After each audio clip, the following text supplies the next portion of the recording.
I wanted to take a couple minutes today to kind of talk about my backstory and why we're in the med spa space. So, going back to 2011, 2012, graduated from the University of South Florida in 2010. I was originally an economics major. I was convinced to switch to finance, which I hated.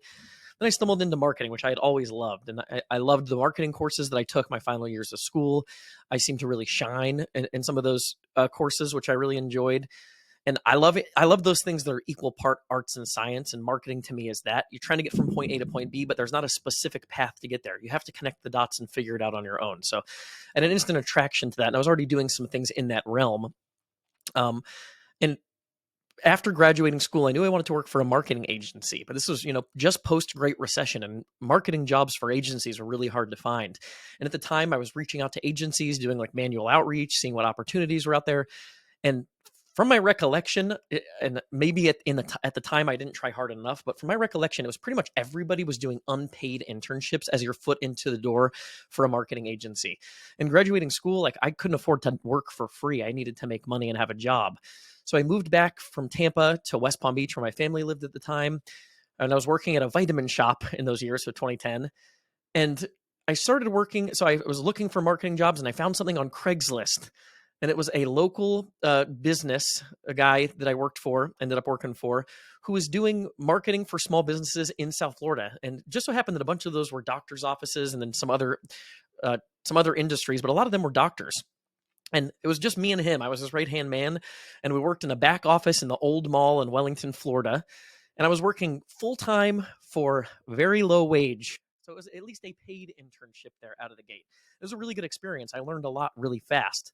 And one of the things that happened during those years is we were outsourcing SEO work, search engine optimization work overseas, something a lot of agencies still do to this day. And there were two big algorithm updates that happened kind of in tandem or close together, which were Panda and Penguin. And they fundamentally changed the way that SEO worked, because prior to that, you could really spam the algorithm. You could do things like leave blog comments, and those links would count toward your site's credibility and improve your search rankings. And the man I was working for at the time, the gentleman I was working for, he really didn't understand SEO. It was just something he outsourced and offshored. And so when those things happened and we had clients' rankings crashing, I took it upon myself to learn SEO. And I was excited. So I was like, I'm going to be the SEO person. I'm going to figure this out, and we're going to be able to do this for clients directly. And so I dug into everything that I could. There was a series from Moz, which is the SEO software we still use to this day, called Whiteboard Friday, from Rand Fishkin, who I think was one of the best thought leaders in the SEO space. Brian Dean from Backlinko, Eric Ward from Link Moses. I just watched and read everything I could get my hands on until I had a good fundamental understanding of SEO.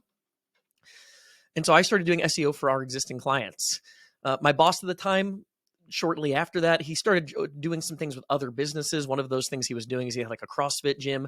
So he's kind of taking his attention away from the marketing business. And I was managing a lot of the day-to-day for the clients. And I also started doing sales. So I was like, let me go see if I can get us more clients. And I'd find a business card at the store that I was at and call the business and set up a meeting. And I closed a couple deals on my own.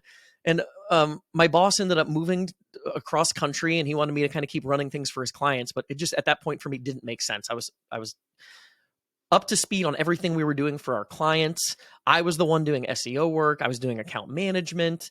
I was now doing sales. I said, listen, this doesn't make sense for me at this point. So I started my own business, Shockley Marketing, in 2012. And I was primarily an SEO only provider for small and local businesses. Started that business at the age of 24. So, 12 years ago now, almost 36. And through that progression, some of my first clients were medical practices and med spas. Two of my original clients that I still work with to this day were med spas. So that's, in a sense, how I got into the med spa space and medical space. And since we were working with a lot of medical practices in our early years, I ended up doing HIPAA training with a company called Compliancy Group. And so we kind of accidentally niched into the medical space. And I've always been a fiend for education. I love learning, especially not in high school, but once I found things that I was interested in, I love learning still to this day. Podcasts, YouTube videos. I'm always trying to figure out ways to do things better. So over the course of time, we started doing Facebook ads for clients and Google ads, and I became really proficient in all of these areas of digital marketing.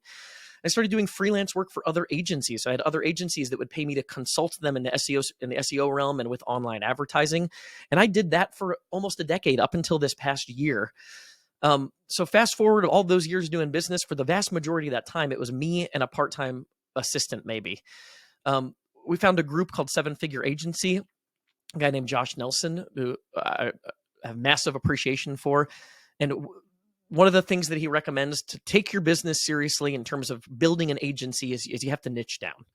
And you have to figure out how to serve a specific audience and do it really well, and find some systems and services that you know you can produce results consistently for.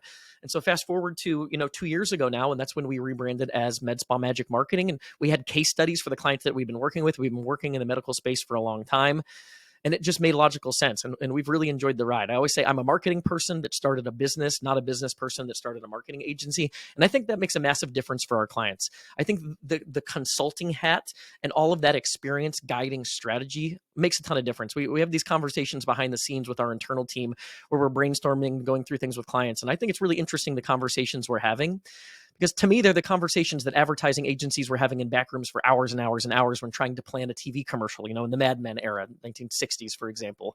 And I think a lot of agencies aren't doing that. They're not thinking as strategists first and foremost, trying to solve their clients' biggest problems. So I'm really proud of the work that we're doing. One of the other things that kind of attracts me to the med spa space is I've had a couple things. I've had a couple cosmetic things. Like I was born with a deformed ear, a folded over ear. And it always is something that bothered me in photos and things like that. And I ended up going to a plastic surgeon probably 6 years or 7 years ago now and getting that fixed. I also had a hair transplant here on the front. So I can totally resonate with the idea that there are these certain things that you wish that you didn't care so much about them, but it gives you a lot of confidence being able to take care of those things if you can. So I know how that resonates from a patient perspective as well, and really enjoyed the ride in this industry. But I thought that would be like an interesting little share to how we got into the space and a little bit on my backstory.